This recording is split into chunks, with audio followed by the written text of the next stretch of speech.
Y'all want to come and talk to y'all, and now that my 5-year-old left the room.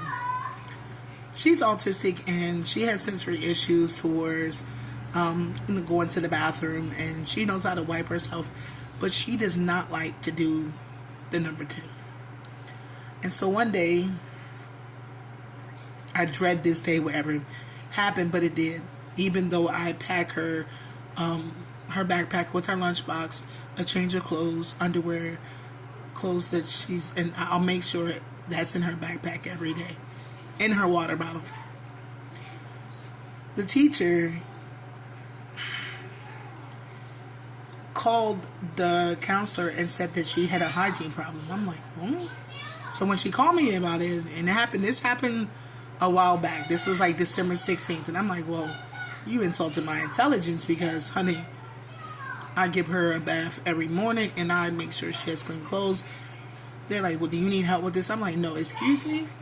So I'm like, oh, so they're trying to play me soft. She said, well, this happened just one time. Also, it's not a regular routine. I said, okay. And I told her, I said, because y'all left poo on my daughter all day long, and she got made fun of. As soon as she got off the bus, that was the first thing. I couldn't even get to the house before she's telling me, Mama had an accident and I got poo-poo on my underwear, in my pants. I said, what? I said, did you tell your teacher? She said, yeah, but she told me to sit down. And so that day, that entire day, people were making fun of her, telling her she smelled like poop.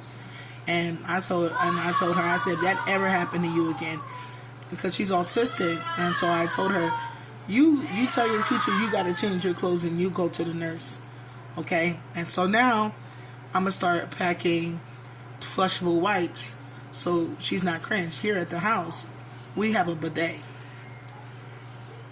because I know her sensory issues.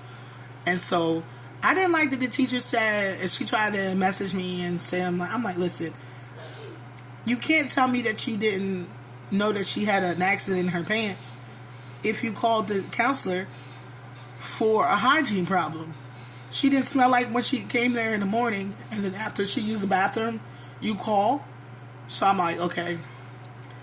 I'm in the predominantly and the school, and there's not enough of us there, and so they have been mistreating my baby, because she's a plus size girl, and if they know her story and know how far she came, and while I love that she's chunky, because she was 5 pounds and 13 ounces prematurely, and for people to talk about a 5-year-old is unbelievable, even for the teachers. I'm gonna go back and say part 2.